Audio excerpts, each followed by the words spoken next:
মা এবার বললেন, বাড়ি কিভাবে বেচবো? বাড়ি কি শুধু তোর বড় ভাইয়ের একা নাকি? আজব তো। ভাইয়া বাড়ি করলো না, তাতে কি হয়েছে?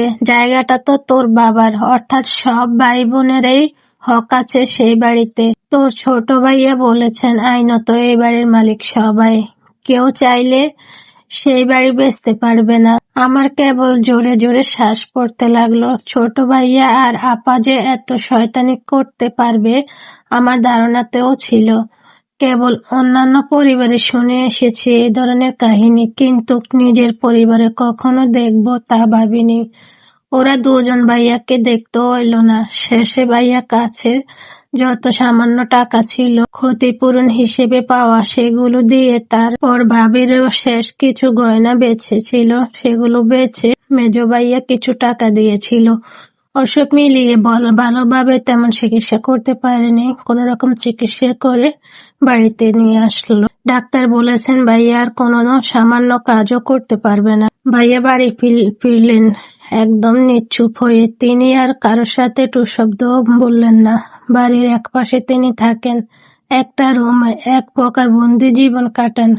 কারোর সাথে কথা বলেন না, এমনকি মায়ের সাথেও বলে না।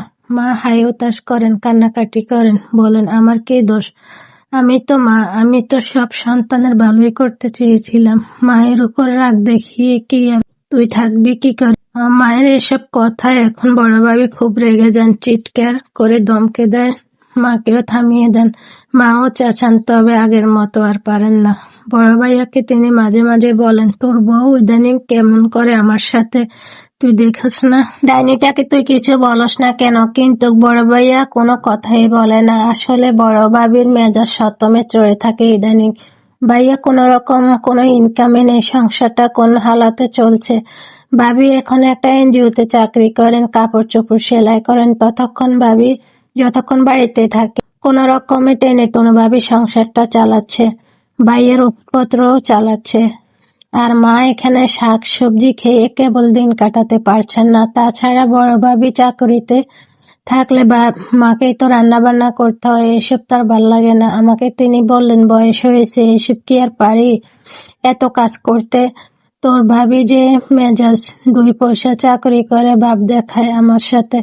তোর বড় ভাইয়াও আমার সাথে কথা বলে না, যেন ওই কাজ করতে গিয়ে পড়ে গেছে, সেটা আমার দোষ। আচ্ছা, আমি কি ওকে ফেলে দিয়েছি? কত মানুষে তো কাজ করতে যায়, কেউ তো পড়ে না। সবাই তো কম বেশি ছোট ভাই বোনদের প্রতি দায়িত্ব পালন করে। ওর ভাগ্যে খারাপ ছিল বলেই পড়েছে। আমার উপর রাগ দেখিয়ে কি লাভ? আমি বুড়ো মানুষ। এসব কথা বললেন মা এক সময় মেজো ভাইয়ের বাড়িতে চলে যায় থাকতে। ওইখানেই যেহেতু রয়েছেন তিনি, মেজো ভাইয়া আর্থিক অবস্থা ভালো, তাকে বেশ ভালো একটা ঘরে দিয়েছেন থাকতে। তার ঘরে এসি আছে, ছোট একটা ফ্রিজও আছে, আবার একটি টিভিও আছে নাকি। মা তো রাত জেগে নাটক সিরিয়াল দেখেন। আমাকে জানালেন তিনি ভালোই আছেন, যা ইচ্ছে হয় করুক। তিনি মাছ মাংস খেতে পারছেন, যা দরকার তাই পাচ্ছেন, বাস আর কি লাগে? আমি হেসে বললাম, চাইলে তুমিও মেজো ভাইয়ার সংসার